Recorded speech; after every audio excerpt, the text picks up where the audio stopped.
Да, добрый день. Good afternoon, hello. Greetings to our colleagues, Russian and foreign journalists. Welcome to the press center of the Russian Ministry of Foreign Affairs. We begin with the schedule of the Foreign Minister Sergei Lavrov from the 12th to the 14th of February.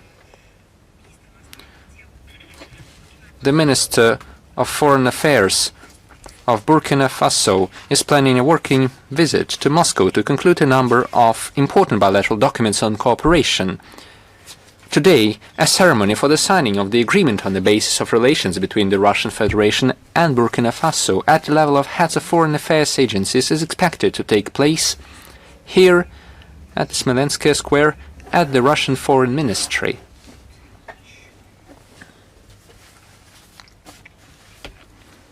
We will provide additional information regarding the schedule and the upcoming events with the Minister of Foreign Affairs of Russia. As soon as we get the final update, we will share it with you. Now moving on to the relevant international agenda. 11 years ago, on this day, on February 12, 2015, in Minsk, following 17 hours of talks with the mediation of the Russian Federation, in Belarus, we elaborated a unique document, a package of measures on the implementation of the Minsk agreements, and on February 17, 2015, it was unanimously approved by UN Security Council Resolution 2202 and became the alternative-free legal basis and roadmap for the political and diplomatic settlement of the then internal Ukrainian crisis, the trigger for which was the armed coup in Kiev, orchestrated by the West in February 2014, and the seizure of power in the country by national radical forces.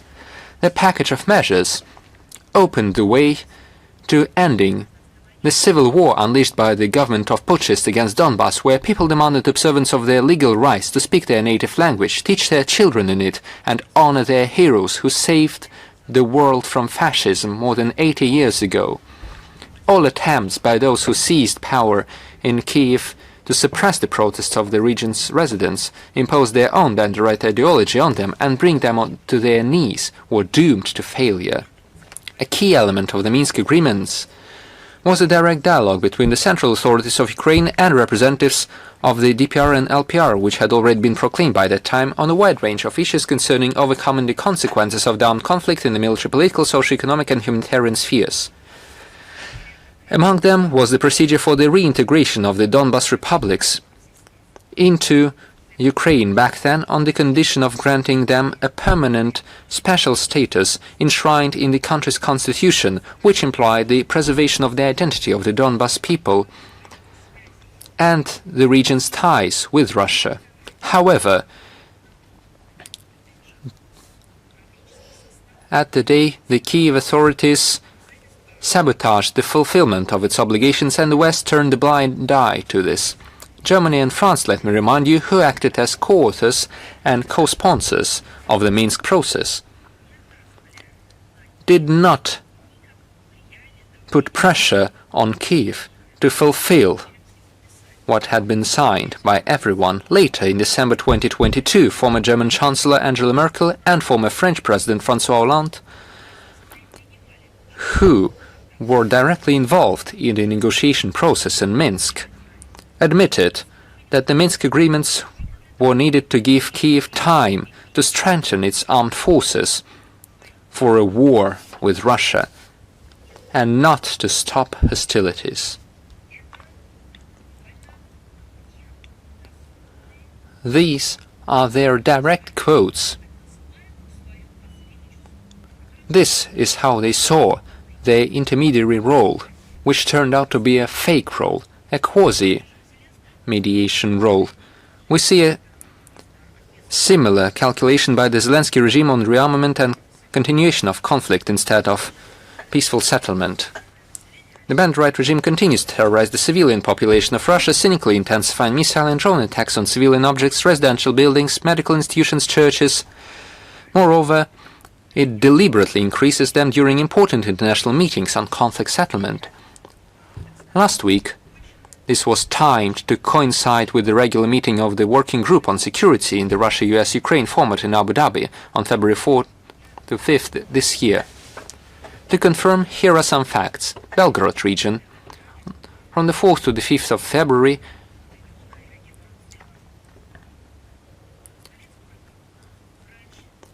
a radiologist, a doctor, at the Krasnoyarsk Clinical Hospital was killed, and 16 people were injured, including 3 minors, the youngest of whom was only 6 years old, as a result of drone attacks on settlements in the region and rocket fire on its capital. And February 6, a man died as a result of a drone strike on a civilian car in the village of Murom. On the night of February 6, if we go into so much detail, then I can say that this chronicle can become a daily occurrence. There is no end to it. And in this sense, regarding the details and the facts, I would like to underline specifically that all the facts that we quote are the most representative ones, the most showing ones. However, during our briefings, we are unable to quote all the details and all the incidents. We have a special format for that. This is represented by the ambassador at large, Mr. Miroshnik. On a daily basis, he makes public statements and takes stock of all the facts and evidence. He is responsible for analyzing the facts of the crimes of the Kiev regime. I would like to underline once again that during the briefings, as we talk about the specific cases of the crimes of the Kiev regime, we are only doing so to confirm the political statements that we make. Naturally, these are not all the crimes. The list is not exhaustive. But we do carry out this work on a daily basis, and we inform the international community and our public about this work. Coming back to the specific facts. On the night of February 6, Belgorod again came under fire using American HIMARS MLRS. Thankfully, there were no casualties. Unfortunately, in the following days from the 7th to the 10th of February, missile strikes on the regional center as well as UAV attacks on residential buildings in other settlements of the Belgorod region led to the death of 1 and injury of 17 people. Bryansk region. From the 4th to the 7th of February, the armed forces of Ukraine launched several combined strikes on civilian objects in the region using HIMARS MLRS, long-range Neptune missiles, and jet-type drones. 5 people were wounded. There was destruction in the residential sector, and, most horrifyingly, they carry out strikes deliberately against the civilian population, against the social infrastructure, and then make a second strike on the rescue and relief facilities, those who are supposed to help the injured and the wounded. There was destruction in the residential and medical institutions.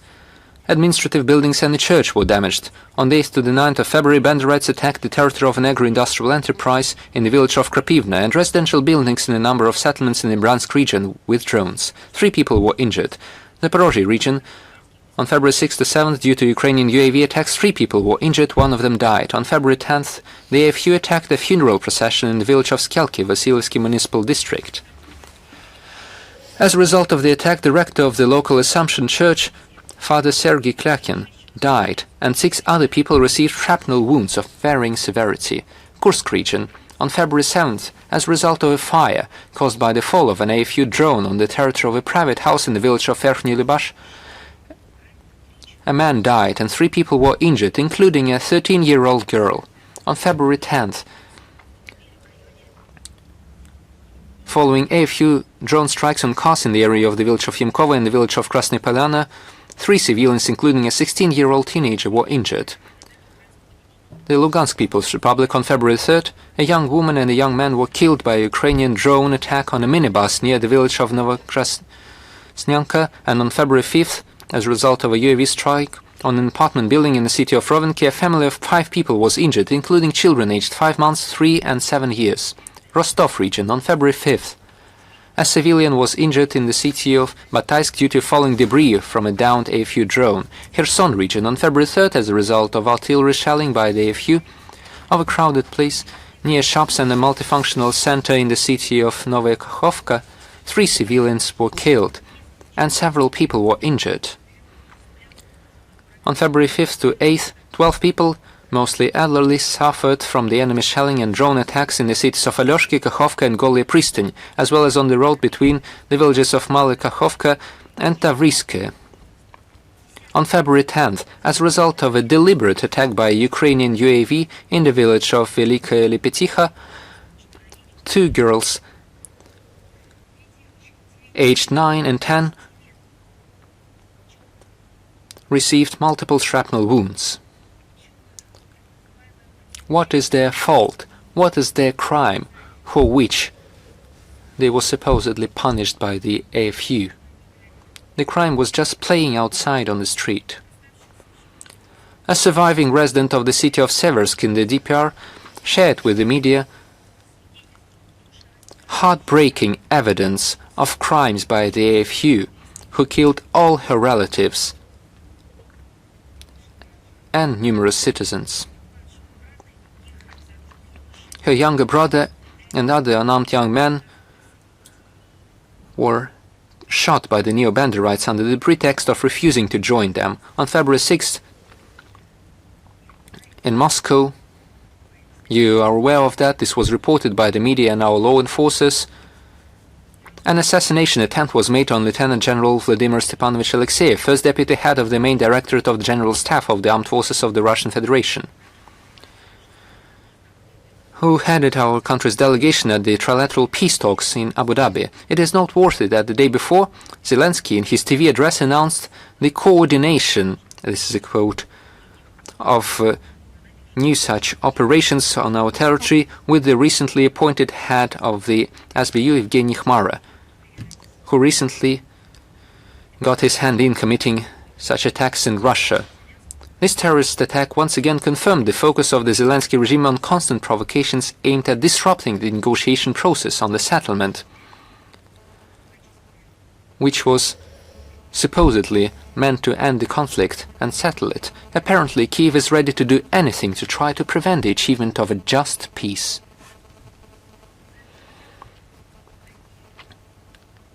But they will be punished in a fair and legal manner. Russian law enforcement agencies continue to bring Ukrainian criminals, their accomplices and foreign mercenaries to criminal responsibility. The investigative committee identified AFU UAV operators Andrei Tsit and Sergei Zenich, who committed terrorist attacks using drones on August 2nd and October 30th, 2025 in the village of Kruglaya Polyana and the village of Gudovka, Bryansk region, as a result of which 2 people were injured, 1 of them died. Law enforcement agencies are taking measures to locate the criminals. Criminal cases have been initiated against AFU militants Vasily Ivanitsky and Anton Zaitsev, who carried out terrorist activities in the Kursk region in 2025 and were previously captured by Russian servicemen. The guilt of another Ukraine Nazi, Alexander Sechegov, in similar cases has been confirmed. Spanish mercenary Arobo Mordillo Alberto, who participated in hostilities as part of the AFU, was sentenced to in absentia to 14 years in prison. He has been put on the international wanted list. Also, I would like to say that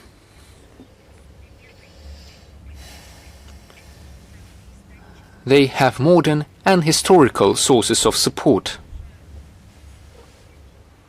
The AFU and the Kiev regime are not just doing something similar to what had been committed by their new so-called heroes, Bandera, Shukhevich, and those to whom they pledged their allegiance. we are talking about the direct historical links, direct historical connotations taking root in the crimes of World War II. 83 years ago, on February 9, 1943, in the village of Poroslev, first Rovno region of the Ukrainian SSR, Ukrainian banderites committed the first mass murder of peaceful Poles. 100 of cutthroats under the command of Bandera's fellow villager Foriegn hacked 173 civilians to death with axes. This monstrous, inhumanly cruel, bloody crime marked the beginning of the further mass extermination of the Polish population throughout Volyn, which followed 5 months later and went down in history as the Volyn massacre, at the hands of Ukrainian collaborators supported by the German Nazis since pre-war times. Ukrainians themselves, fellow villagers of Poles, Russians, Belarusians, Jews and representatives of many other nationalities also died. Just like then, modern Ukro-Nazis have already repeatedly demonstrated their kinship with the banderites of the past, committing no less and often more cruel crimes against Russian and Ukrainian civilians with the complicity of foreign mercenaries and Western sponsors. The listed facts confirm the relevance of the tasks of denazification and demilitarization of Ukraine and the elimination of threats emanating from its territory. All these goals will definitely be achieved, as stated on numerous occasions by the Russian authorities.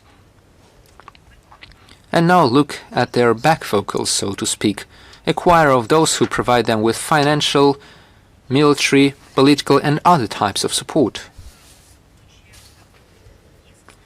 Kaja Kallas, as an EU diplomat, stated that they were making their own lists of demands for Russia to settle the crisis in Ukraine, as she said. Neither Kallas nor von der Leyen nor their predecessors that they work with, none of them in Western Europe and none in NATO have ever seen or witnessed any of the terrorist attacks that I've been talking about. They turn a blind eye to all the terrorist attacks that we talk about, that our law enforcers and the victims and the witnesses are talking about. They never made a list of the crimes of the Kiev regime. They never made a list of the victims of the Kiev regime. However, they made a list of demands.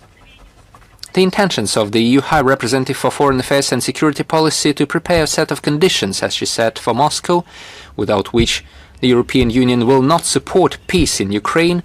Just think about it. Any sane people are supposed to support peace. But this should be the main goal. This is the main point that we should aspire to. This is the main guide that we all need, peace. But no, they act in a different way. The EU believes that there are certain conditions for peace. Even the aspiration for peace should be based on certain demands and conditions. This once again confirms the determination of the Euro bureaucracy to prevent the termination of the conflict by any means. Previously, EU officials, let me remind you, have repeatedly stated that they would sabotage any deal on the pretext that they are not participating in it themselves. I just reminded you how they participated in the negotiation process in Minsk, represented by Merkel and Hollande. Turns out that they knew from the start that this was just a pretense. This was just a make-believe negotiation. I wonder if they are ever going to apologize. I'm talking about the EU and the representatives of France and Germany. Are they going to apologize for their leaders taking part in this sham negotiation process aimed at achieving peaceful settlement under a false flag? No, we do not see that. We don't even see an aspiration to recognize such crimes, or at least mistakes. Recognizing something obvious that they falsified the peaceful efforts for many years. That is something. And instead of that, we hear new demands.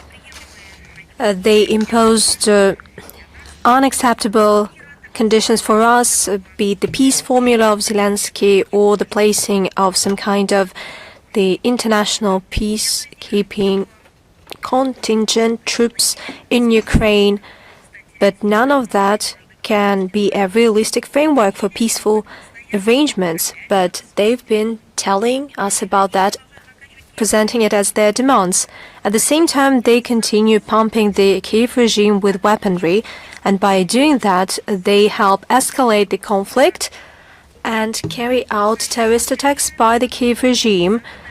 There's been a continued flow of Western military assistance to Ukraine, and they opted for merging the Ukrainian and European defense capabilities by streamlining close cooperation in military and industrial system.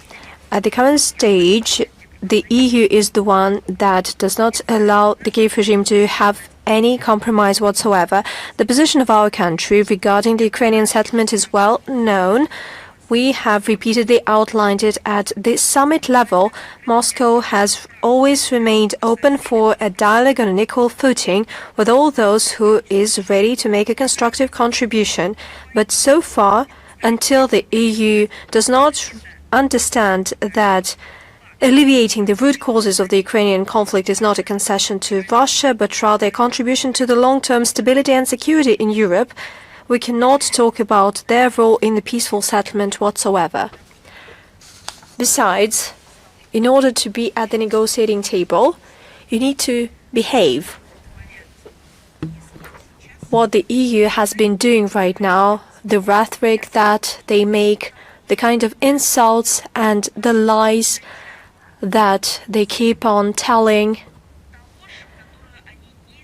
the lies that they did not rectify. I'm talking about their shenanigans with the Minsk agreements, and all this does not allow us to even consider them as acceptable neighbors or rather interlocutors.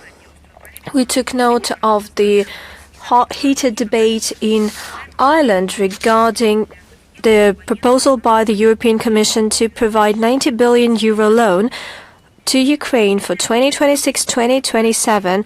The representatives of major opposition parties chastised the government of Michal Martin for his readiness to provide these funds, and the majority of these funds will be used for military expenses.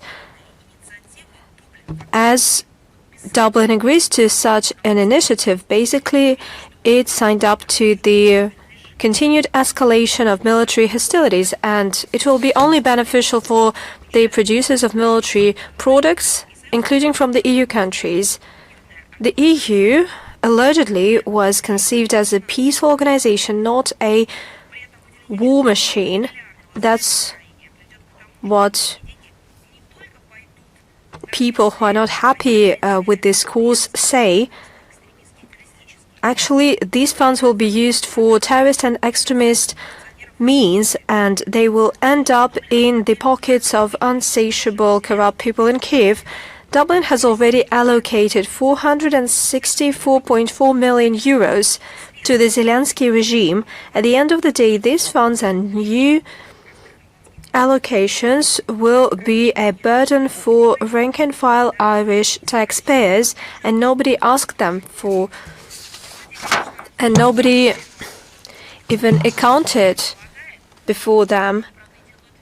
Probably somebody in Ireland believe in this utopic idea that the expenses will be paid by Russian reparations or stealing of our assets. They will steal it and they will make up for their expenses. However, the majority of Irish people are reasonable and they understand that that is an illusion. From our part, we have to state that joining the plans to fund Kiev puts Ireland even further from the concept of this new military neutrality, as it has repeatedly stated, and it is more involved into the militarization of the European Union. The authorities of the country insist that Dublin should participate in the EU military programs and it should increase military budget, and such policy that is taking place amid a sharp lack of funding to address social and economic issues in Ireland, and it helps destroy the idea on traditional neutrality of the country. This line can lead to the fact that Dublin becomes a tool for geopolitical games of London and Brussels, but that doesn't bother the government of Micheál Martin. Another topic is the situation, or rather problems, with aviation fuel in Cuba amid the U.S. unparalleled measures to block supplies of energy to Cuba, the energy blockade, so to speak, including supplies of aviation fuel. We see quite a challenging situation. Our foreign ministry and our embassy in Havana are in constant touch with the Cuban authorities, tourist operators, to provide the necessary assistance to Russian citizens in Cuba, primarily holidaymakers.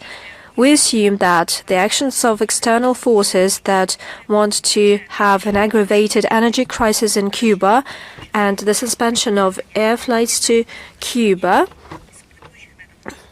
seek to trigger discontent among the population. And against this backdrop, we urge everyone who face this delay in their return to Russia, we ask them to exercise restraint, and at the same time, those who plan to come to Cuba, please take into account all the recommendations of the Economic Development Ministry. Our embassy is doing its utmost to provide assistance to Russian citizens due to the United States actions that have been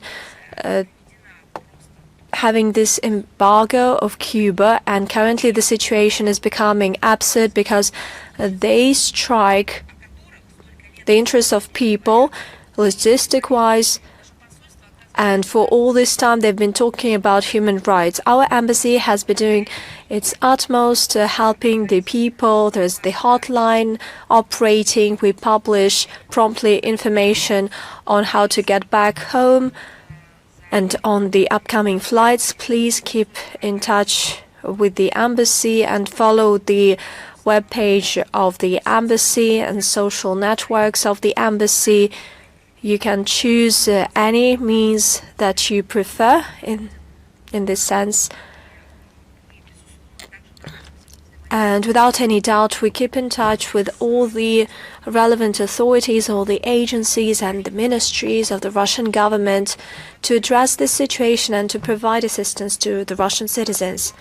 The situation in Moldova. We see another Russophobic and hysterical zeal from the government of Moldova. On the 8th of February, President of the Wrestling Federation criticized the way the national team is formed for the 25th Winter Olympics in Italy. He was outraged that 4 athletes were of Russian descent. Allegedly, they paraded with the Moldovan flag, but in, and I quote, in other circumstances, they would wipe their feet with it. End of quote.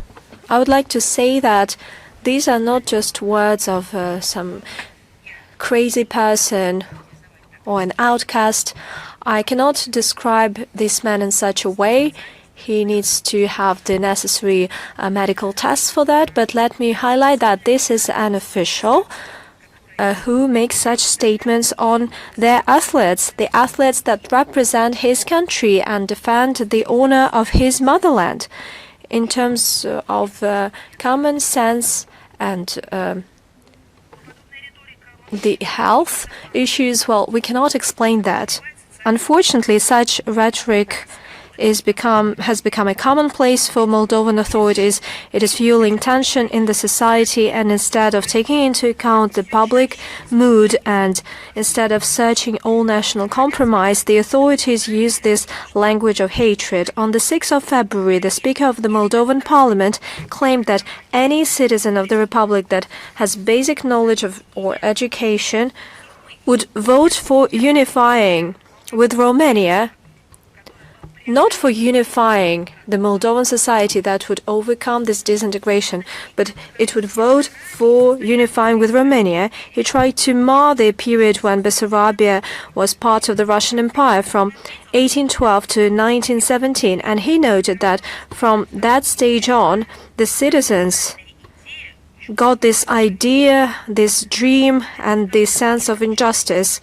In Moldova, there was an opinion that this showed the disrespect to the Moldovan people, and it revealed the goal of the authorities to eliminate the republic's independence. According to opinion polls, over 70% of Moldovans stand against unifying with Romania, and by the looks of it, the Speaker of the Moldovan Parliament believes that these are the people who lack basic education and knowledge.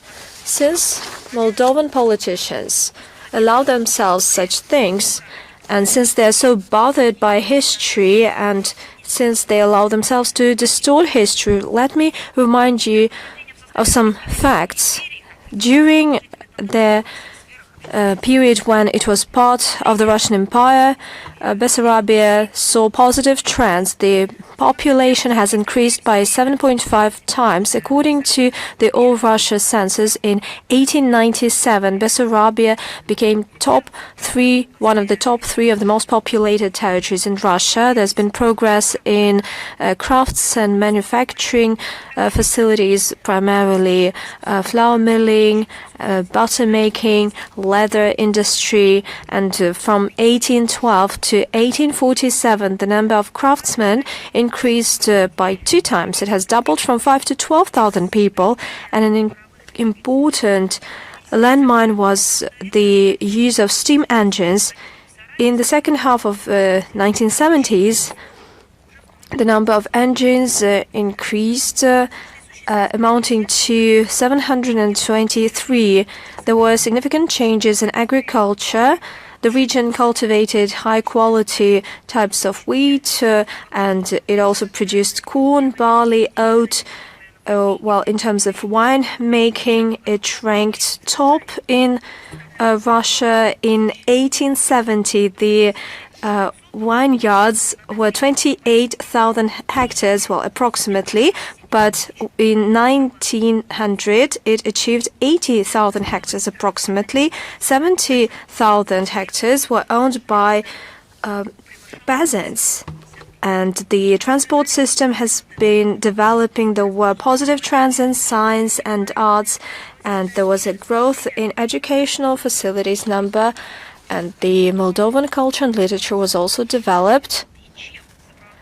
But what the Romanian rule over the region was accompanied with, and it was from 1918 to 1940, we talked about that repeatedly, shooting down lawlessness, poverty, and mass exodus of the population, and Moldovan citizens do know about that, certainly.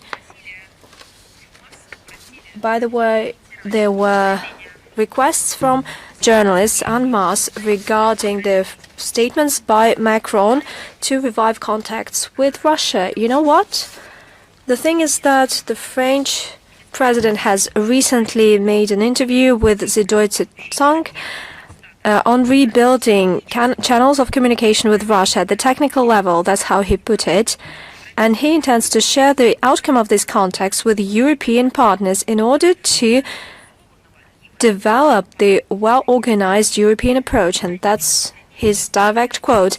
Indeed, over the past month, the French president has repeatedly voiced his desire publicly to revive Russia-French dialogue at the summit level and to have a telephone call with the Russian president. But as it always happens with the French colleagues, words do not translate into action. We have never abandoned contacts at the summit level with Paris, Let me remind you that this was not our choice, it was the decision of the French government. Certainly, it is completely entitled to do as it pleases, but probably it is important for actions to match words in some way. And naturally, if we talk about their desire to rectify previous mistakes made by the French government, I believe that this aspiration might be sincere, but it should be matched with deeds, and certainly we can only welcome such an aspiration. But the thing is that whether the French are indeed ready to rectify these mistakes, or are they playing these tactical games, what is the added value of such a dialogue given the well-known pro-Ukrainian mood in Paris? I'm talking about not supporting the culture, history and statehood of Ukraine, but I'm talking about support for the terrorist and extremist activities of the Kiev regime. Recently, we've been talking about that. Lately, over the past days, we've seen a lot of shellings, murders, terrorist attacks, extremist actions, the losses among the civilian population, and how many children were wounded. This is all done by the Kiev regime using weaponry supplied by the West and funded by the West. And certainly the role of the Élysée Palace is huge here. It begs the question, have we heard anything from the President of France that would condemn the terrorist attacks by the Kiev regime? We haven't heard any of that. It's an open secret that the French side derailed the bilateral relations. It has undermined trust to its way to reach an agreement. And we talked about the confession by President Hollande that he manipulated the Minsk agreements, as well as the readiness to be an appropriate mediator in the Ukrainian crisis. France remains the flagship a leader in the anti-Russian cause of Europe, and it is hyping on this idea of a Russian threat. One of the main sponsors of the Kiev regime is Paris as well. They talk about placing military troops on the ground in Ukraine, including the French troops, and we have repeatedly mentioned that such plans are dangerous, and we have to state that few other European states do so much to undermine Russia-US negotiations as France. That is why we prefer to judge not by words and promises, but by actions, and we do not harbor any illusions regarding the genuine intentions of Paris. We have all the grounds to believe that it is not about the readiness to reach a serious agreement with our country, given the fundamental interests of our country, but it is an intention to impose the options for us and the options that are advanced by the EU and the coalition of the willing. They do not wish peace, and I'm talking about options to have a settlement. I have already commented on them. I'm talking about the statements by Kaja Kallas. And another case that has to do with modern times and the World War II. And some people cherish the historical memory in order to prevent something of this kind happening in the future. And other regimes try to put this truth in top secret letters, hoping that it will never be opened. The federal government of Mark Carney confidently leads the second category. It has become known that the Office of the Information Commissioner of Canada supported the position of Federal Library and Archives Canada not to release the list of hundreds of Nazi criminals and collaborators who found refuge in the land of the maple leaf in Canada. We are talking about the list of the Jules Deschênes Commission, which in 1986 to 1987 established. After World War II, Canada became a haven for about 800 Nazis and their henchmen, people involved in murders, genocide, and service in the SS. Those who committed the Holocaust. The Canadian state hid them. 40 years have passed, and it would seem that all statutes of limitations, both moral and legal, should have expired, but it turns out that disclosing this information is allegedly impossible. Canada's argumentation is a masterpiece of modern Western political rhetoric, absolutely detached from reality. The publication of names, it is claimed, will damage international relations, and even, I quote, adversely affect the defense of a foreign state allied to Canada. Guess what state they are talking about? Ukraine, the current Banderite Ukraine, which is basing its current policy on neo-Nazism. I will translate the statement from Canadian bureaucracies into Russian. If we publish the truth that executioners from the 14th Waffen Grenadier Division of the SS Galician Division lived and live here, this will confirm Russian narratives and harm the current Kiev regime, which glorifies the collaborators of the Third Reich.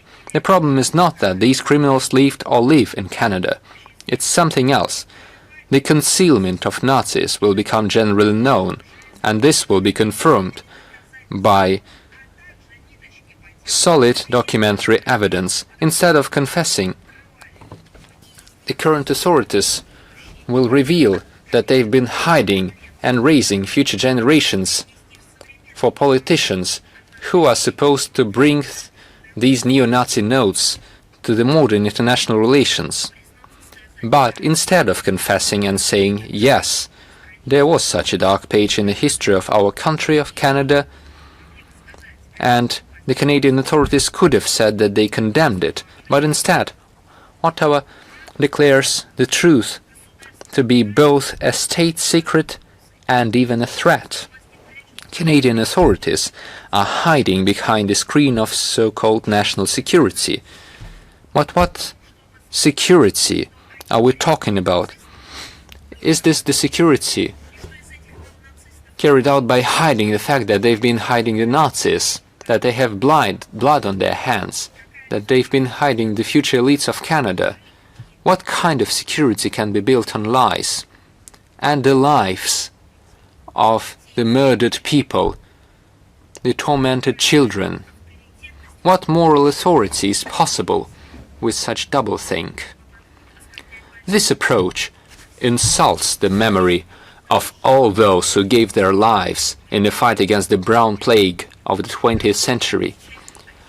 Let us recall that Canada was part of the anti-Hitler coalition, and the fight against Nazism was a common cause then. Under the Lend-Lease program, Canadian participants in the Arctic convoys delivered large volumes of aluminium, ammunition and military equipment as well as food to Murmansk and Arkhangelsk. The 3rd Canadian Infantry Division successfully captured Juno Beach during the Normandy landings on June 6, 1944, and advanced deep into France. In the same year, Canadian troops distinguished themselves in the Italian campaign, breaking through the powerful Hitler line, and by 1945 they played a key role in the liberation of the Netherlands. If there are still decent people left in the leadership of Canada, I will perhaps ask them a historic question. But I think it is their duty to declassify this list of the Gilles Deschênes Commission, not for Russian propaganda, but for historical hygiene, for historical memory, to cleanse their own tarnished conscience.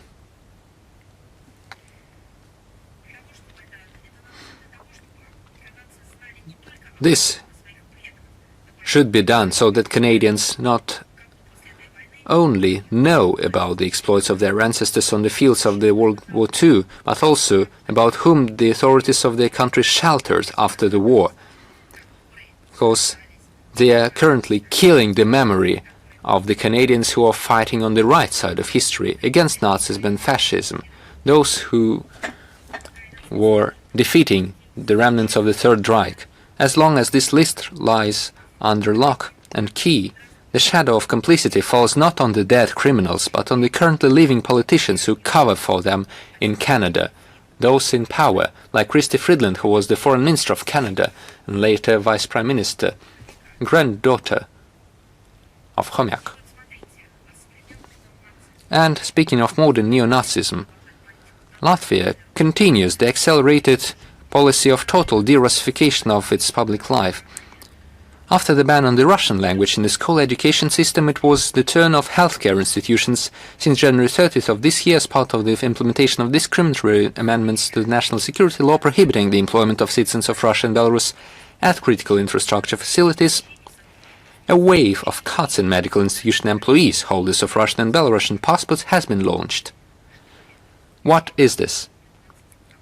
This is neo-Nazism as it is.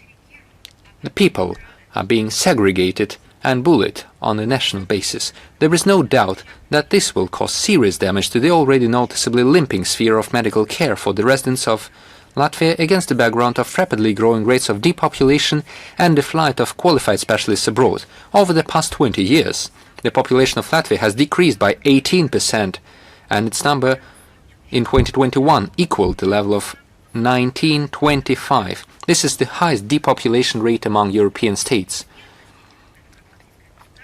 And this Baltic state ranks second among the EU countries in terms of mortality. The poverty level of the population is 25%. During our briefings, we regularly talk about the discriminatory policy of the Baltic authorities towards everything Russian. We talk about this, not because we have nothing else to talk about. This is because we have to share this information with the broader public. We should draw international attention to the crimes of the neo-Nazi regimes of the 21st century.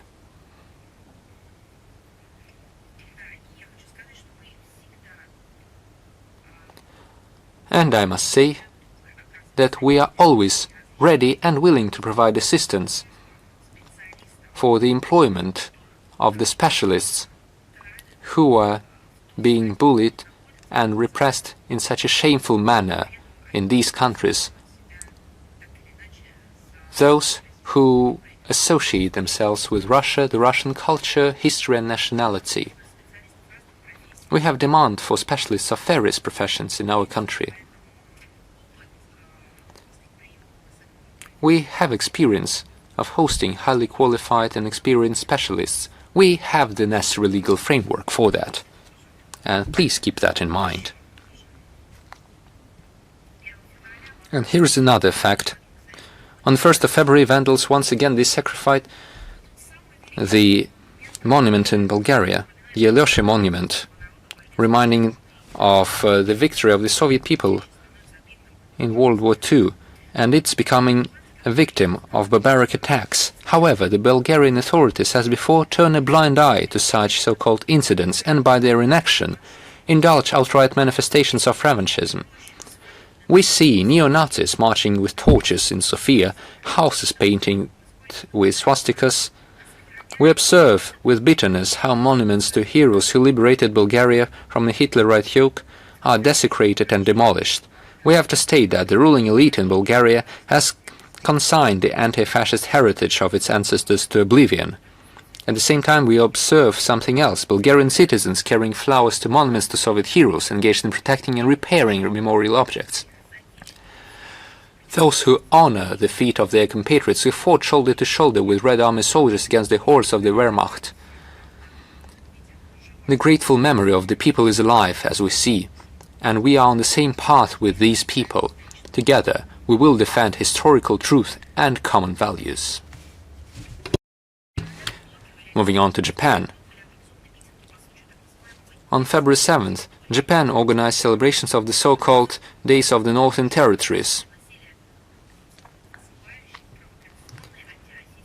As happens annually, they were generally of a defiantly provocative anti-Russian nature. The top leadership of Japan, taking advantage of this occasion, once again recalled certain claims to part of the Russian Kuril Islands, which they stubbornly call the Northern Territories.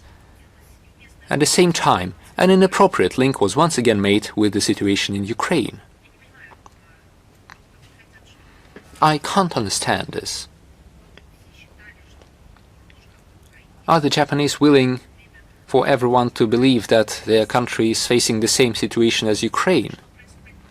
If Tokyo is willing to comment on the situation in Ukraine, they should use the facts of the Kiev terrorist attacks against the social infrastructure sites, the civilian population, the murders of children, women, the elderly, the torturing of the people. They shouldn't just wait for a so-called Day of the Northern Territories to draw parallels. Our embassy in Tokyo is ready to share all the facts regarding the Kiev regime crimes to the Foreign Ministry of Japan, so that next time when any of the Tokyo ideologists is willing to draw parallels with Ukraine, they will have an opportunity to use these facts. Once again, they are still making this link with Ukraine, perhaps to justify their own clumsy steps, as a result of which relations with our country reached a point of no return. Perhaps this is why they are doing this. I repeat that the more they draw these clumsy parallels, the more our embassy in Tokyo will keep reminding the official Japanese authorities of the actual facts that are taking place in Ukraine. The terrorist attacks, the extremist attacks, the murders of civilians, the torturing of the people. Ritual calls were heard from Tokyo to increase pressure on Russia and introduce new sanctions against our country. They didn't mention how this would affect the Japanese economy, but this looks like a ritual already. For our part, we would like to clearly state that Russia's legitimate sovereignty over the Kuril Islands is determined by the results of World War II, enshrined in the Russian constitution, and is not subject to revision.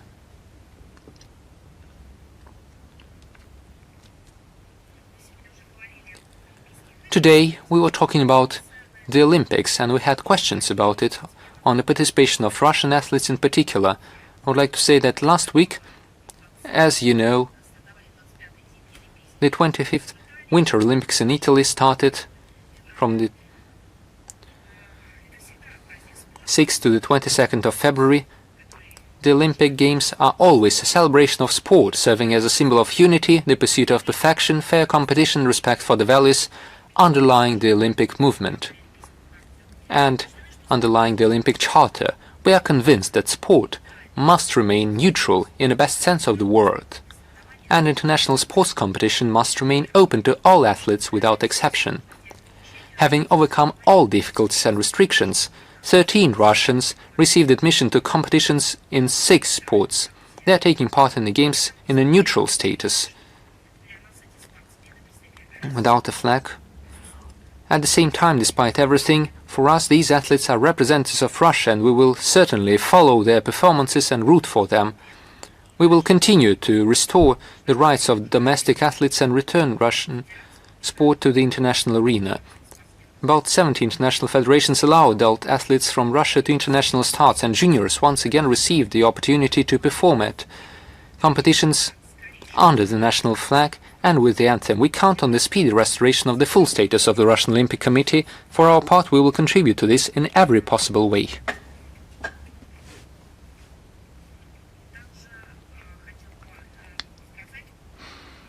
Also, I would like to mention several announcements.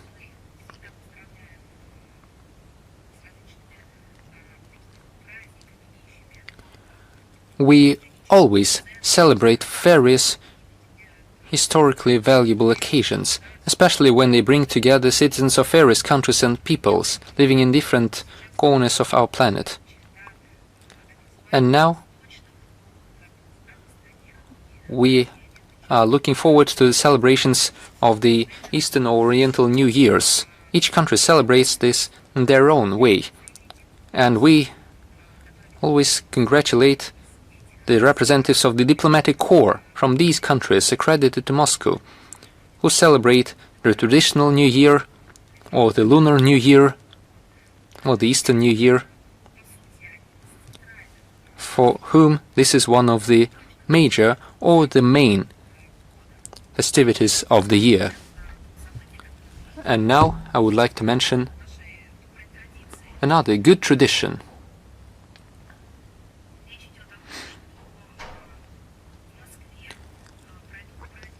Moscow will host the celebration events for the Chinese New Year. The festival will be organized from the 16th of February to the 1st of March in the Russian capital. One of the central events will be the opening ceremony of the festival, which will take place on the Menezhneia Square. Just like last year, Moscow Metro will launch a themed train. Colorful shows and concerts will take place at numerous venues in the capital. You can immerse yourself in the holiday atmosphere at the Museum of Moscow, Apothecary Garden, Moscow Zoo, Bolotnaya Square, Central Children's Store, in the capital's entertainment centers, and even at our major shopping centers. While Moscow celebrates the Spring Festival in Chinese style, in Beijing, one can get acquainted with the traditions of the Broad Maslenitsa and meet the spring the Russian way. From February 19th to the 22nd, the Moscow Maslenitsa in Beijing festival will be held in the capital's Chaoyang Park. Guests of the event can expect folk festivities with games and round dances, a fair with pancakes, masterclass and musical program. I invite everyone to join the celebrations and plunge into this unforgettable festive atmosphere. In the upcoming Eastern Year of the Horse, I would like to wish everyone good health and prosperity, to always remain in the saddle. And we will definitely share more kind words during the opening of this festival in Moscow. And I would like to invite all of you to attend this event in the Russian capital. This will be very interesting and colorful. I know the statistics. We know that a great number of people, of tourists, come from other regions of Russia and from abroad. And this is a very important occasion which draws great interest online. We see millions of views on the videos of the openings of the festival, and I believe that this year we will see even more attention to the occasion.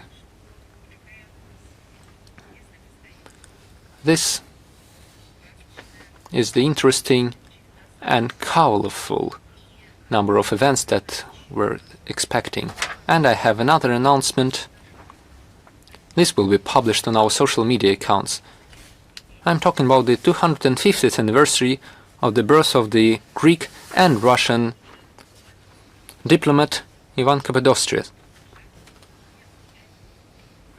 These days we are celebrating the 25th anniversary of the birth of this Russian and Greek statesman. A major historical material will be available online on our social media accounts. And tomorrow we are celebrating the World Radio Day, which was proclaimed by the UNESCO member states in 2011 and approved by UN General Assembly resolution a year later. The date was not chosen by chance. It was this day in 1946, exactly 80 years ago, that the UN radio was founded. Notably, one of the first voices of the UN's Russian language broadcasting to the world was Soviet diplomat Mr. Dmitry Safonov. And the history of this first electronic means of communication and future development of the international radio broadcasting is inextricably linked with Russia and the name of a Russian scientist, Alexander Popov. Over 130 years ago, his invention not only allowed our citizens to promptly learn news and to hear each other at a distance, but it also laid the foundation for the ICT technologies that we cannot imagine our life without: the internet, Wi-Fi, quantum computing, many other things. Traditionally, the World Radio Day has a specific topic. In 2026, this topic is radio and AI.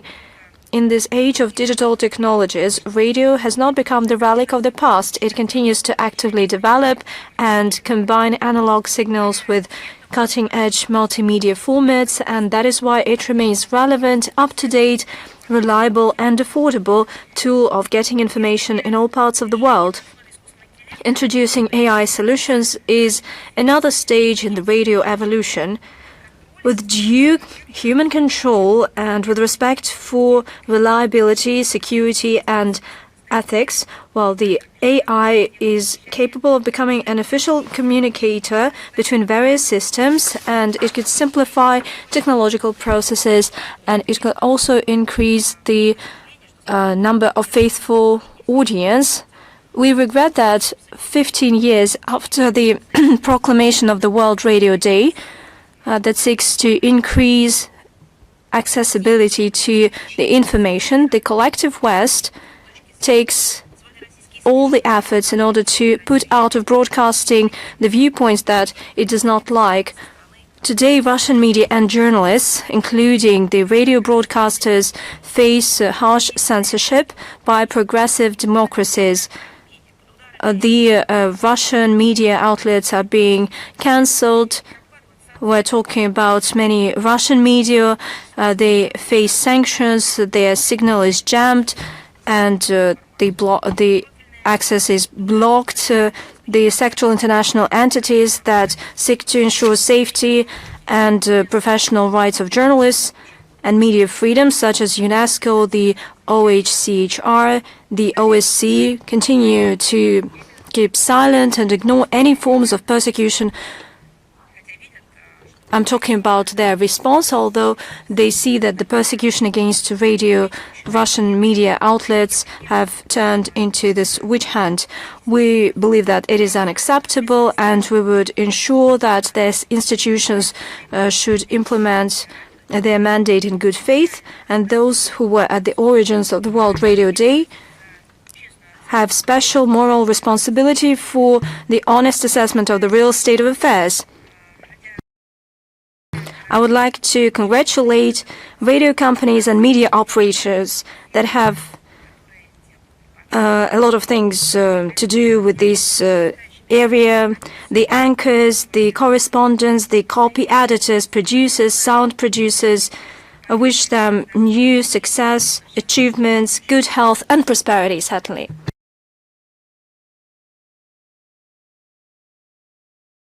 And another date, on the 18th of February, Russia and Zimbabwe celebrate the 45th anniversary of diplomatic relations. It is our trusted and time-tested partner on the African continent. The solid ties of friendship and solidarity between our countries were established during the struggle of the people of Zimbabwe for independence. Over these 45 years, we have established the active bilateral political dialogue, building upon mutual respect and commitment to a fair and multipolar world order. We have accumulated positive experience in win-win partnership in trade, economy, investment, science, and educational area. We have shaped a great deal of legal framework. Russia and Zimbabwe continue to actively cooperate on international platforms, including when it comes to the UN central role in international affairs. And given this important date in bilateral relations, we agreed to exchange messages at the level of foreign ministers.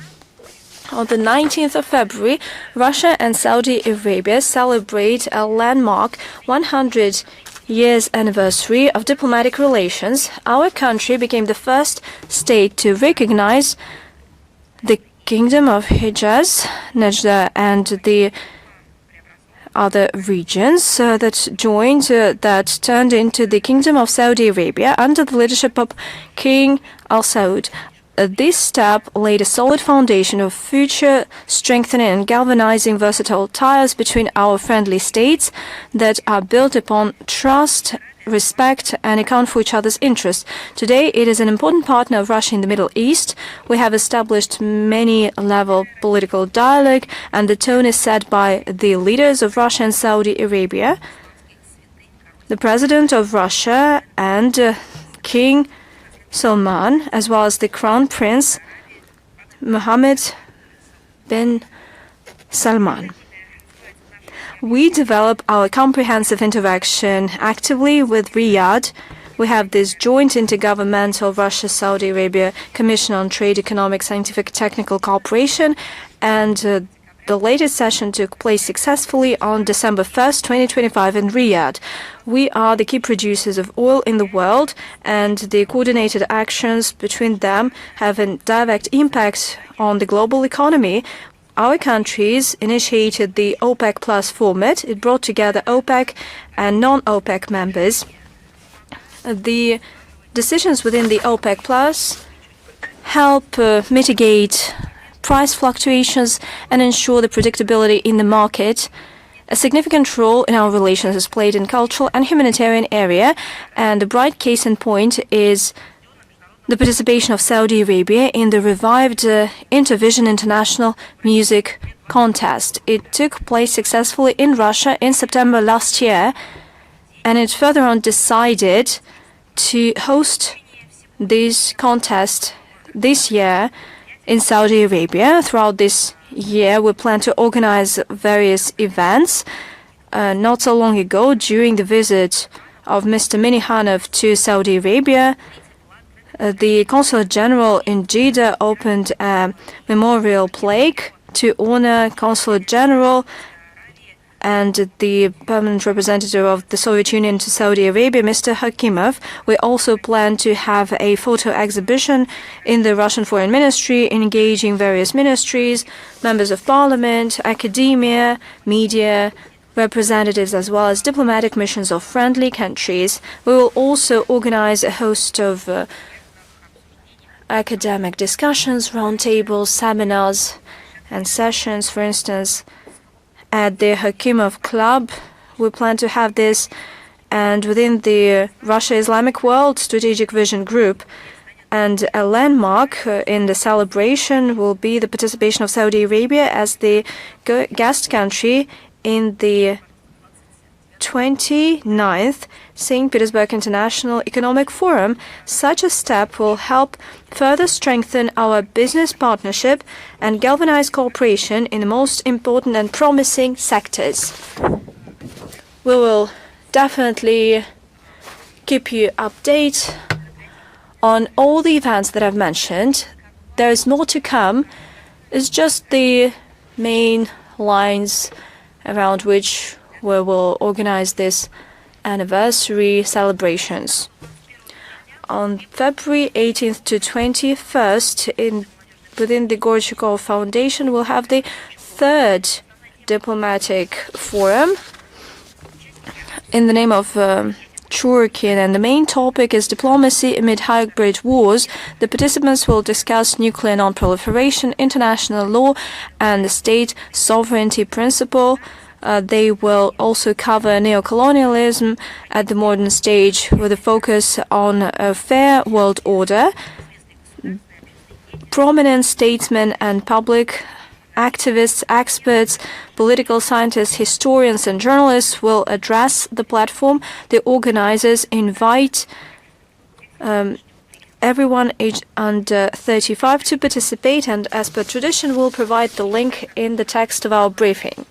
With that, I'm ready to take your questions. International Life magazine, are you here with us? Hello. Well, happy Diplomats Day first and foremost. Thank you so much. I think that you're also involved. You have a lot to do with this day, so happy Diplomats Day to you as well. I would like to know your comment on the report by the UN Secretary General regarding the threats from the Islamic State. We follow this information, and in principle we agree with the majority of the provisions on the 22nd report of the UN Secretary General on the threats to international peace and security by ISIL, especially when it comes to the terrorist threat. It is growing, it is becoming more versatile, but we have something to add. A topical topic of the report is the growing use by terrorists, including the Islamic State, of new and emerging technologies. And judging by this document, these terrorist organizations make bet on improving the drone technology, but we're not just talking about drones that are being used for reconnaissance, for logistics and for terrorist attacks, it is important to prevent the use of commercial terminals, including Starlink. And the states that have the relevant technological companies, we hope that they will be visionary and they will take efficient measures to confront such a threat. And we support the call by the Secretary General to states to actively cooperate between each other and with the United Nations to address this issue and to help responsible use of new technologies in combating terrorism. Naturally, we share this idea that the situation is degrading in certain areas of Africa due to terrorist presence, and we should pay tribute to the Africans. They are at the forefront on a daily basis. They confront terrorists and they achieve certain success, especially in such hot regions as Sahel. Having said that, we have to state that a number of non-regional stakeholders stand in the way of such a struggle, and they continue to cooperate with terrorists. They use them as a tool to implement their geopolitical goals, and by doing so, they help destabilize the situation using various terrorist groups. Well, as an example, the developments that happened on the African continent involving the Kiev regime, we condemn the incessant attempts of certain countries to rebuild their colonial influence in Africa. We have repeatedly stated that they have no qualms in choosing various means. For instance, in January, there was an attempted murder of President of Burkina Faso. Niger is also suffering from terrorists. In late January, there was an attack on the airport in Niamey, and the responsibility was taken by the Islamic State, and there was a Western trace in here. Let's get back to the Kiev regime. It supplies weaponry to terrorists, it trains fighters, and the most active link between Ukrainians and terrorists is visible in Mali. Last year, terrorist attacks in this country and the killing of civilians, they took place, and we provided the relevant facts. We call on the international community to take active measures to prevent weaponry from getting in the hands of terrorists, and it should be punished. So let me also draw your attention that Africa is suffering from uncontrolled pumping of weaponry to the Kiev regime by the West, because through black markets the weaponry ends up in Africa. Well, allegedly this is the weapons that are designed for Ukraine, but it ends up everywhere, and we see the increase in the traffic of this weaponry in Africa. We call on the UN member states to remember about the fundamental principle of the international law, the cooperation principle. The Western countries should stop interacting with terrorists directly or through Ukraine. Russia stands for a depoliticized and professional interaction in counter-terrorism, building upon the norms and principles of the international law. Thank you so much. Thank you. Ria Novosti, Crimea. Are you here with us? Hello, Madam Zakharova. Good day. Our question is about Russian archaeologist Alexander Butagin. Does the Russian Foreign Ministry take any measures to prevent him from illegitimate persecution, to liberate him and to prevent him being extradited to Ukraine?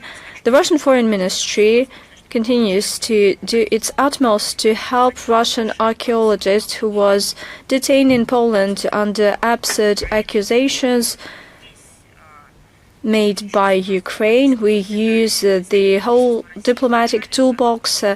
Our embassy in Warsaw provides all the necessary assistance within its purview. It is constantly in touch with his lawyers. We help provide information to his relatives, and we provided the documents. They were prepared by the State Hermitage, and they confirm that Mr. Butagin carried out the archaeological works from 1999 to 2025 in line with all the rules. Thank you. TASS agency, are you here with us? Hello, Madam Zakharova. Artyom Popov, TASS agency. Reportedly, the first session of the Board of Peace will take place on the 19th of February. And notably, the Russian president's spokesperson said that Russia will not be represented, and the Foreign Ministry is considering this issue. Do you have any shape position on this matter? And will somebody from your diplomatic agency participate in this session? Russia will not be represented at this session of the Board of Peace. We continue to shape our position on this matter. Thank you. Thank you. Newsfront Bulgaria, are you here with us? Okay, moving on. Veryalk. Colleagues, we do not have much time today, so we will keep it short and simple. Madam Zakharova, hello. I have two questions. First one, could you please comment on the visit by Vice President Vance to Azerbaijan and Armenia, as well as the arrangements that were reached, including in nuclear energy? As for any details on the announced project of small nuclear reactors U.S. made worth $9 billion, well, these details were not provided, and I was quite interested in this topic because it's curious to know how they were produced, where they are produced. According to some Armenian media, it is an unparalleled American investment in the Armenian economy. Well, this was the Russian translation. I do not know how that was put in Armenian, but I hope that this word means that it's one of a kind, and that will definitely happen. But supposedly the Armenians are to pay for that, not the Americans. And the funds will go through the TRIP Foundation.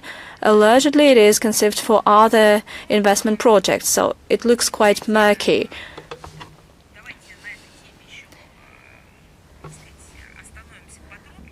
Well, let's delve into the detail a bit more. When it comes to energy matters, this is all very curious. Probably you have seen reports on the construction of the nuclear power plant that were discussed regularly with Yerevan at various levels, and Rosatom regularly comments on this topic, as well as the comment of Deputy Foreign Minister Mr. Galuzin regarding the modalities of possible Moscow participation in TRIP project. I should say that Yerevan is free to choose its partners. However, the choice in favor of American technologies, it raises some issues. The U.S. small nuclear power plants are non-existent.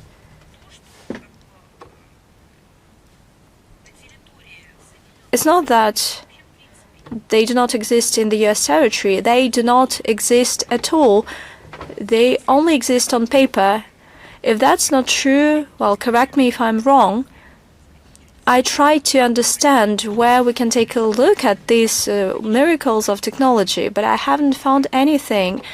As for the price, it could be much higher than the tentative price that you can see in some promotion materials, and the project of this small nuclear power plant was put on ice in 2024 in the US because the cost rose from 5 to 10 billion USD. Allegedly, Armenia would use it will be used as a test range for the untested American technologies. And hence, it begs the question, what will be done with the nuclear waste? Where will it be buried? In the Armenian territory, in the Armenian mountains? Let's get back to our cooperation, energy cooperation with Armenia. We are a trusted partner of Yerevan in nuclear energy for decades. In 1995, the Russian side helped rebuild and relaunch the Armenian NPP.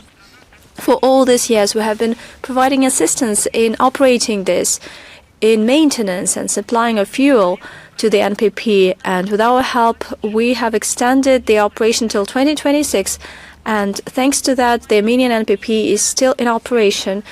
We are working together at another project to extend the life cycle of the NPP till 2036.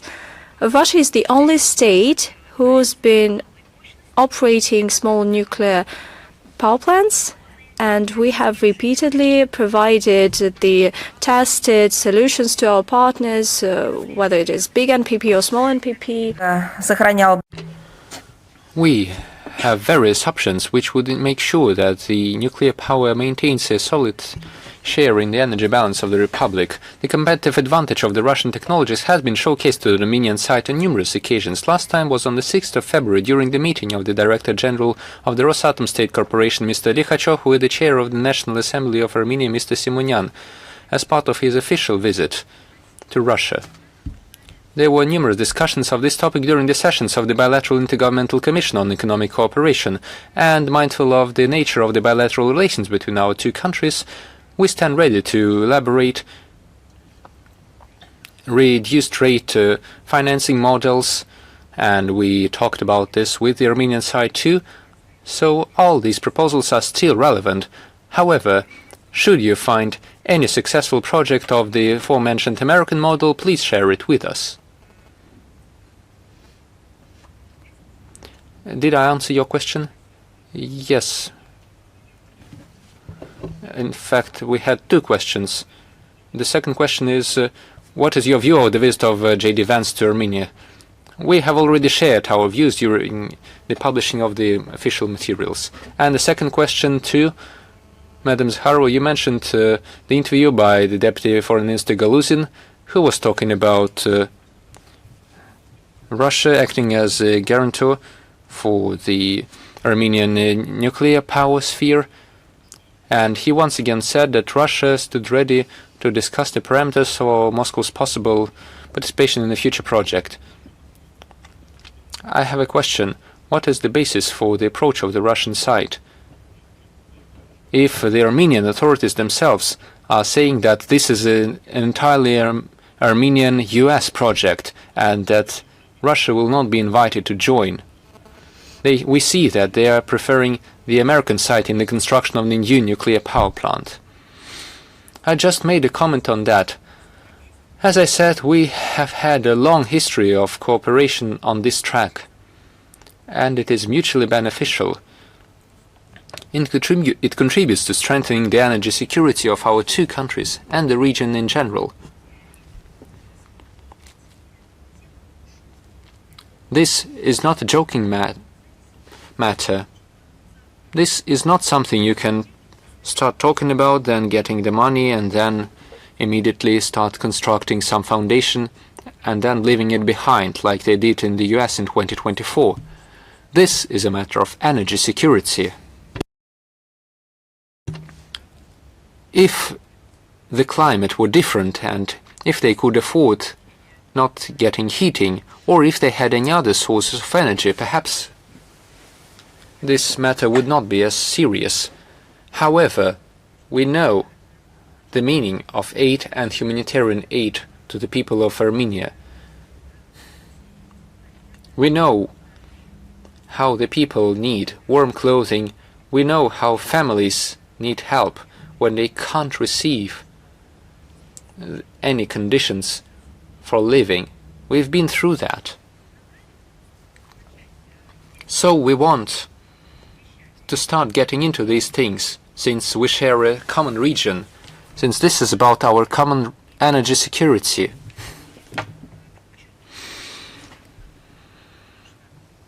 You can't just say that this would never concern the interests of the entire region, and most importantly, we are reliable partners for Yerevan and have been throughout the years. These are all the arguments. And on trip, we will publish the answer on the website in more detail. Is Rush today with us? Hello, Anastasia Mirovich, RT Balkan. We have one question today.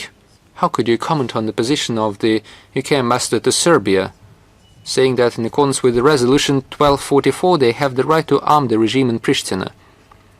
What is the purpose of arming the so-called Kosovo Security Force, and why is Great Britain organizing joint exercises of Kosovo and Ukrainian soldiers? This is a classic fake story. The interview that you mentioned contains examples of distortions and replacements of notions. This is the classic of the toolkit of the false facts and narratives used by the West.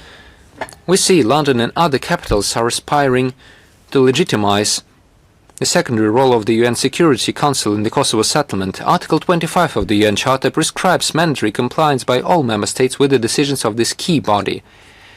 However, the West tacitly perceives the UN Security Council Resolution 1244 and the principles laid down in it as allegedly not meeting the realities of today. This is not only about the disregard by EU and NATO countries of the ban on the activity of any military formations in Kosovo, except for international presence. The first and main blow to the Resolution 1244 was struck in 2008 by the mass recognition of the unilaterally proclaimed independence of the so-called Republic of Kosovo. Thereby, the decisions of the UN Security Council on introducing a transitional regime for the region while maintaining the territorial integrity of Serbia and searching for a final solution exclusively through negotiations between Belgrade and Pristina was subjected to open sabotage. We talked about this many times. So when the UK ambassador speaks about states that recognized Kosovo, the exact number of which he found difficult to name, he speaks first of all about participants in the collective violation of international law. This has nothing to do with the declared acquisition of sovereignty by Pristina, the appearance of its own defense and security interests.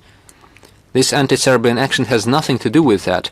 It may seem strange, but the UK ambassador to Serbia is not familiar with the content of the basic Brussels agreements of 2013-2015 between Belgrade and Pristina, concluded under the written guarantees of the European Union, the cornerstone of which is the creation of the community of Serb municipalities of Kosovo.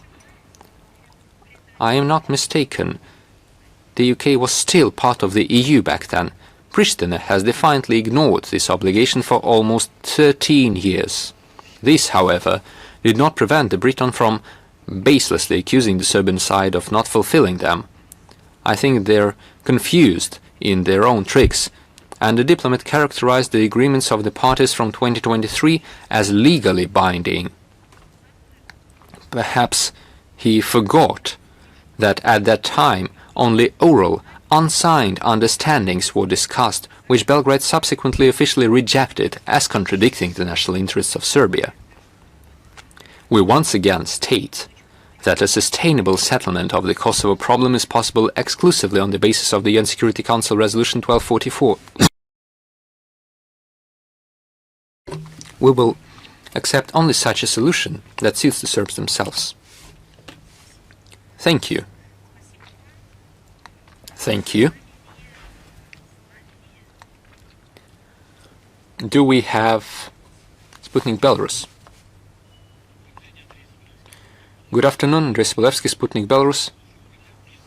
On the 9th of February, the press bureau of the Russian Foreign Intelligence Service published information that the Western intelligence services, the Poland, UK and so on, are seeking the so-called liberal activists to prepare more cult revolutions.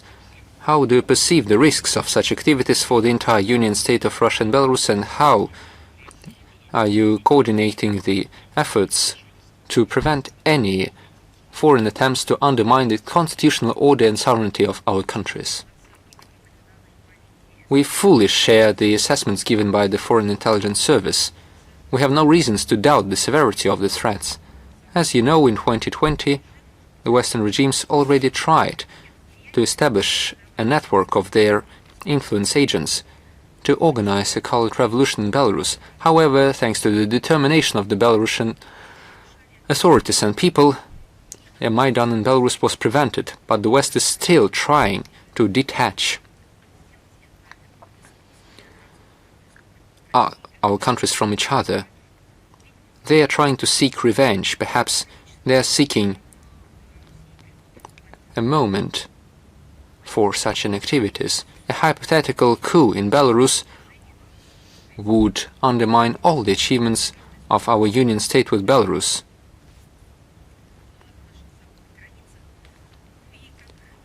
Belarus has always been seen as a stronghold of stability at our western border.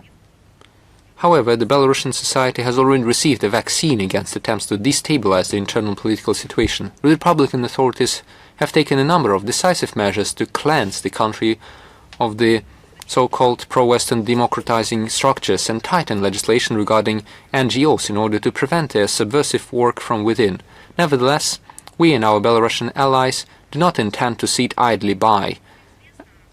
As far as we know, close partnership interaction is being carried out between our Security Council and special services. The Ministries of Foreign Affairs also contribute to this work in addition to close coordination and mutual support on international platforms in accordance with the bilateral program of coordinated actions in the field of foreign policy. With our active participation in recent years, the legal framework of the Union State in the field of security has been qualitatively strengthened. In December 2024, let me remind you, the Supreme State Council of the Union State approved the security concept of the Union State, which contains a comprehensive assessment of existing and projected threats to the security of our integration association, with a set of joint measures to neutralize and prevent them. On the sidelines of this event, the presidents of the two countries also signed an interstate agreement on security guarantees within the framework of the Union State, which entered into force in March 2025. It fixes a wide list of mutually allied obligations to ensure defense, protect the sovereignty, independence and constitutional order of Russia and Belarus, the integrity and inviolability of the territory and external border of the Union State, employing all available forces and means, including nuclear weapons, in accordance with the fundamentals of state policy of the Russian Federation in the field of nuclear deterrence approved on November 19, 2024.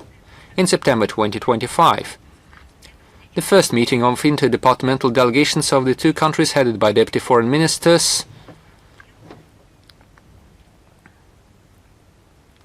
Mr. Grushko and Mr. Sekreta, appointed by the presidents of Russia and Belarus as special representatives for the review of the operation of the treaty, took place in Moscow. During the negotiations, the coincidence of assessments of the situation in the security sphere of the Union State was noted. In March of this year, the second meeting of special representatives will be held in Minsk, at which a wide range of threats to the external and internal security of our countries will be considered and joint steps to stop and prevent them will be determined.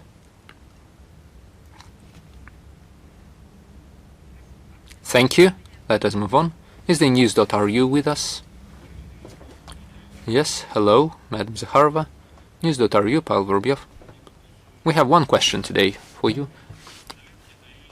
Ukrainian President Zelensky said that Europe was intending to give Europe 250 aircraft, including 150 Swedish Gripen fighters and 100 French Rafales. Why do you think this is taking place? A few days after the latest round of negotiations between Russia, the US and Ukraine in Abu Dhabi, why do EU countries continue to pump Kiev with weapons? This message is not news. Back in 2025, Zelensky repeatedly spoke about plans by Stockholm and Paris to supply their aircraft to Ukraine. Moreover, in October and November last year, he signed corresponding agreements with Swedish Prime Minister and French President. However, matters have not yet gone beyond declarations of intent, and it is unlikely that anything will change in this regard in the foreseeable future. Europe simply does not have the production capacity to implement such ambitious plans. At the same time, The announcements of new military financial tranches from Western sponsors, frequently voiced by Kiev, convincingly testify to the absence of any desire for peace on their part and its curators, and their determination to continue the conflict. I see. Thank you for the answer. Thank you. I see numerous questions from the Chinese journalists. I know that they ask me to make a comment on the upcoming festivities in China for the Lunar New Year and do it in Chinese.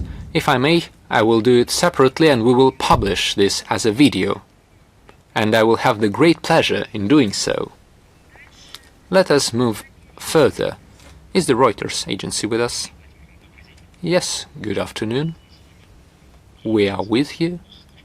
We have a question concerning Ukraine, in particular about an article by the Politico, which says that the EU is developing a plan for Ukraine's partial accession to the EU as early as next year.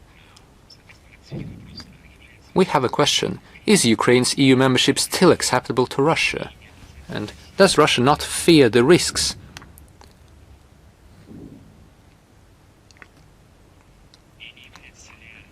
Or rather, is Ukraine's potential EU membership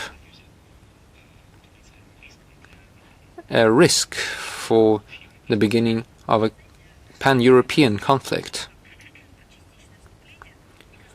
I like the wording about the partial accession. I think the EU is already partially involved with Ukraine. Now they only need Ukraine to partially join the EU to hit the final nail on the European Union. All of this wordplay and endless seeking of new wording, even in violation of their own rules and norms, they have degraded the situation on the European continent to such a low state.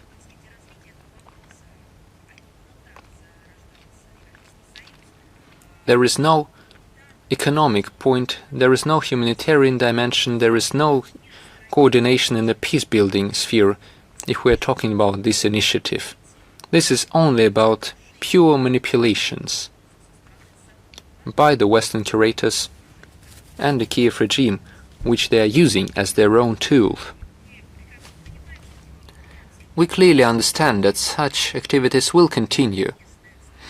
We mentioned that there have been countries who are waiting to join the EU for decades. They've done all the trials, they have changed their legislation, but still they are deemed unworthy even to become partial members.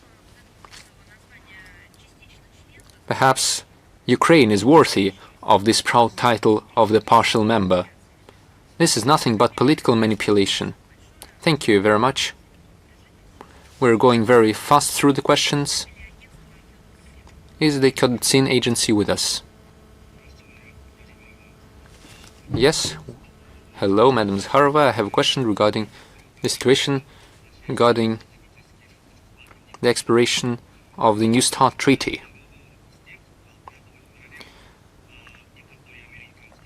When the treaty expired, certain US media reported that the governments of the countries were coordinating their efforts in order to begin talks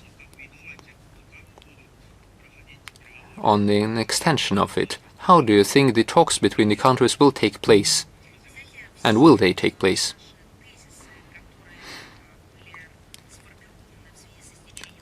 All the arguments that we have presented due to the expiration of the New START Treaty have been presented in the declaration of the Foreign Ministry on the 4th of February this year, and that statement is still relevant. Dear colleagues, this will be the end of my briefing. I will answer all the remaining questions.